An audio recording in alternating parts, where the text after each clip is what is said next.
Okay, so we're going to continue our series of optimization problems.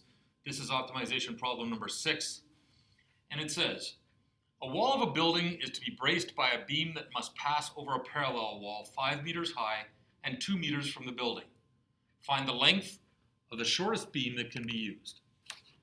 So what we're doing in this question is we're trying to minimize the length of this beam under the constraint that it has to go over this wall and it has to eventually reach this wall. So we can start by identifying what it is that we're trying to do in this question. And in this question, clearly we want to minimize the length of the beam, which I'm going to call L, and then we're going to have to come up with a formula for L, so we write L equals.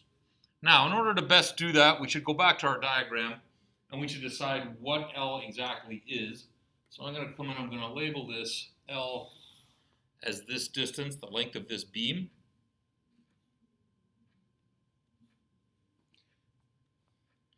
And when I look at what's given in this question, I don't see a good way of coming up with a nice formula for this variable L, not with the information we have currently.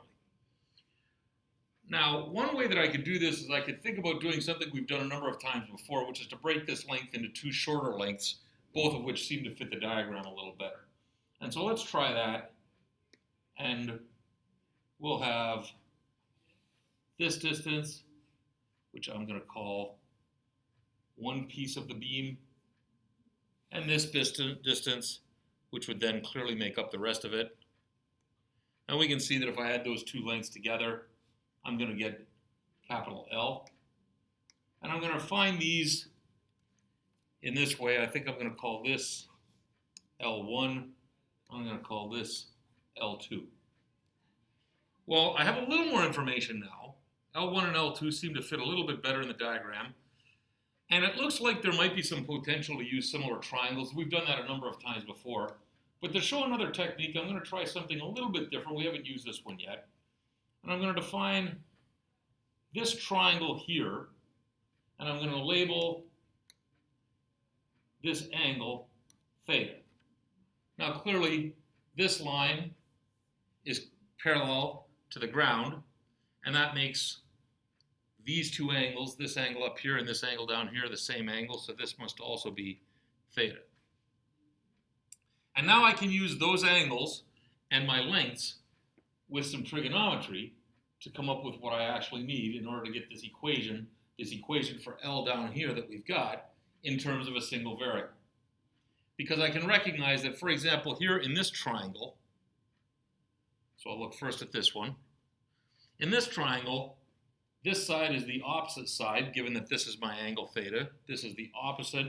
This is the hypotenuse, and I know that opposite of our hypotenuse is the sine of the angle. And so I can write here 5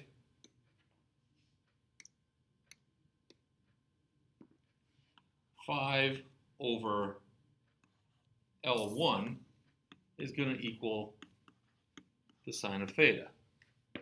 And so that leads me to L1 equaling 5 over sine theta. And in a similar way, I know that this 2 meters here is the same 2 meters up there. That's my adjacent side to this hypotenuse. And so I can now say that 2 over L2 is going to equal the cosine of theta, which leads me to L2 equals 2 over the cosine of theta.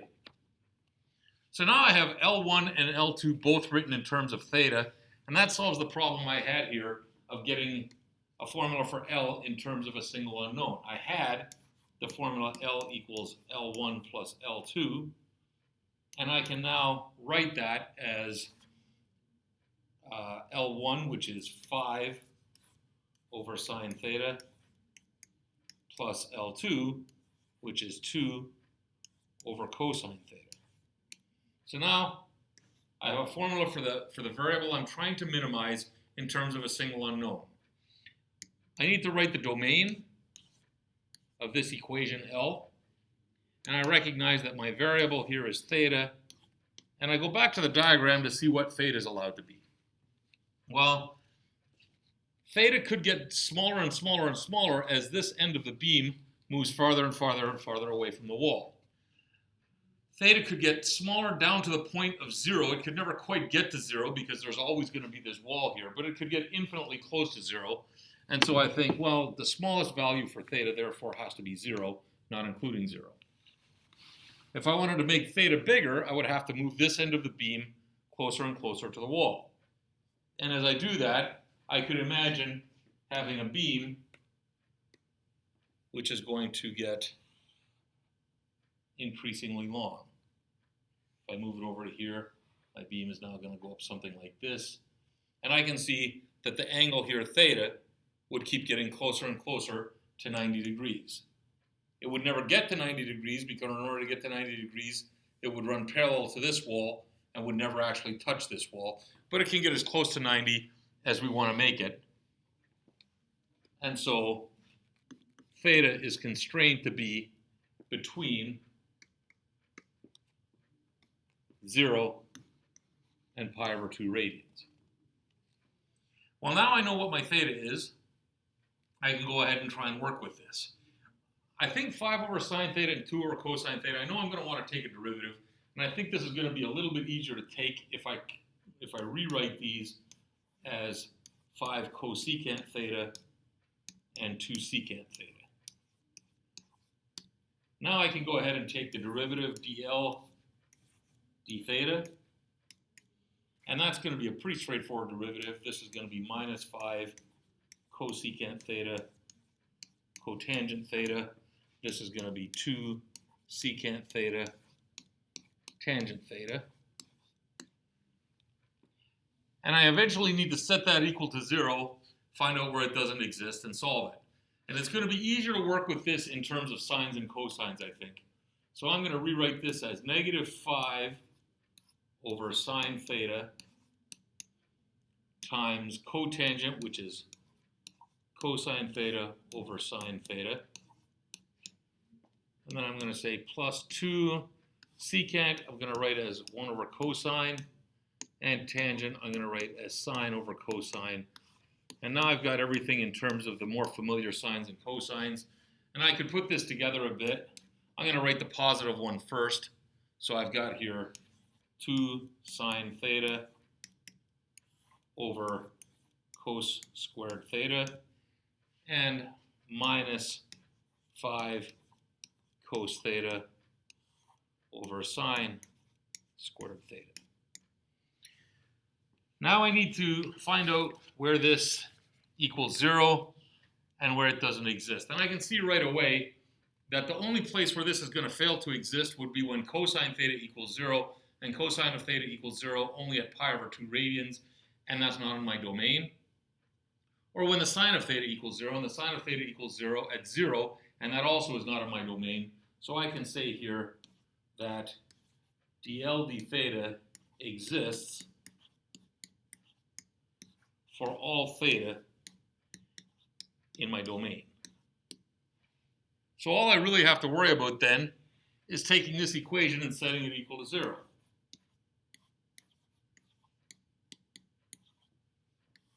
And I can see that that's going to happen when this piece is equal to this piece.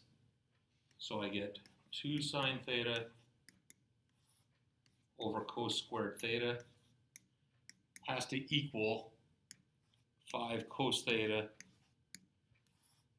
over sine squared theta.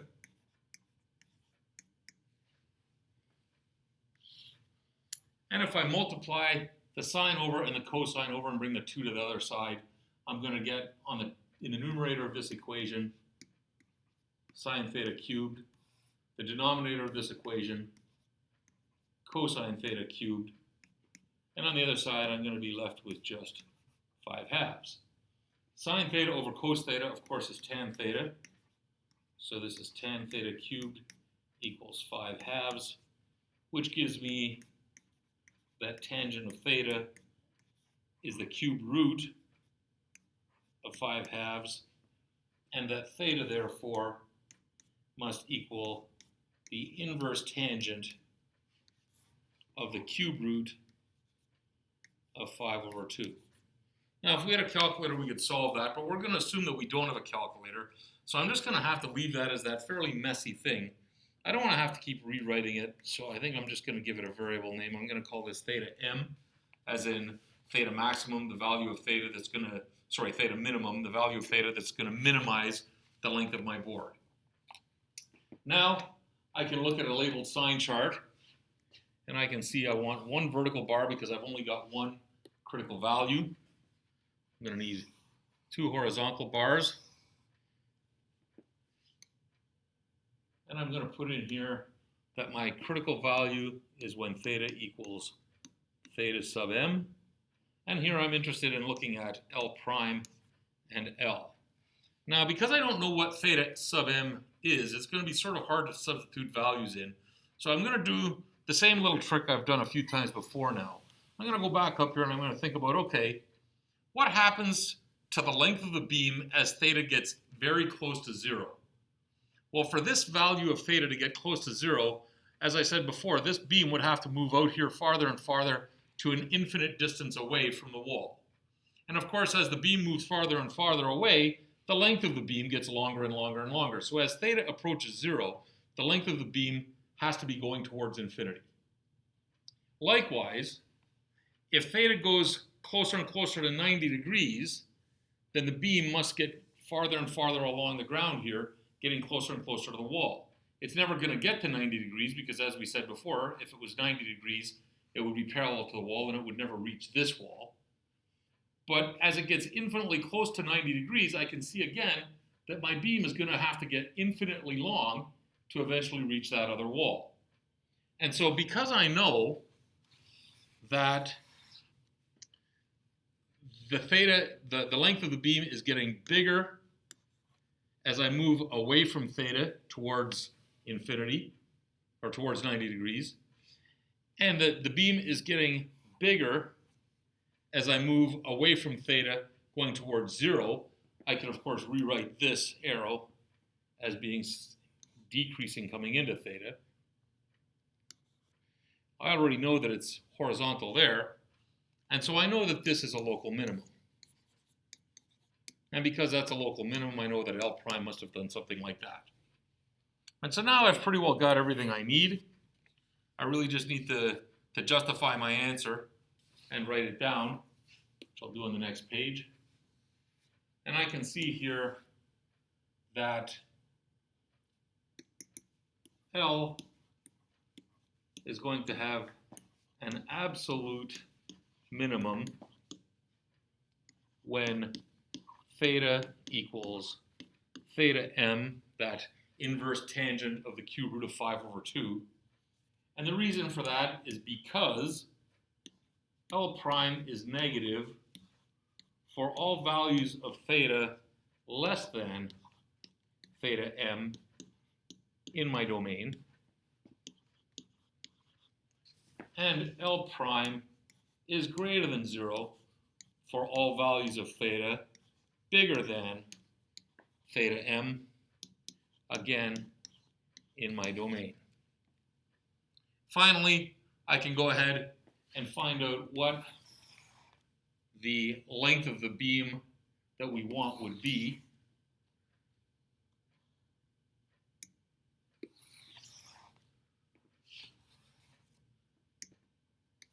And I know that the length of the shortest beam is going to be 5 over the sine of theta m, my critical value of theta, plus 2 over the cosine of theta m. And again, because we don't have a calculator, we would just leave our final answer there. I did put this into the calculator just because I was curious to see what it would come out at.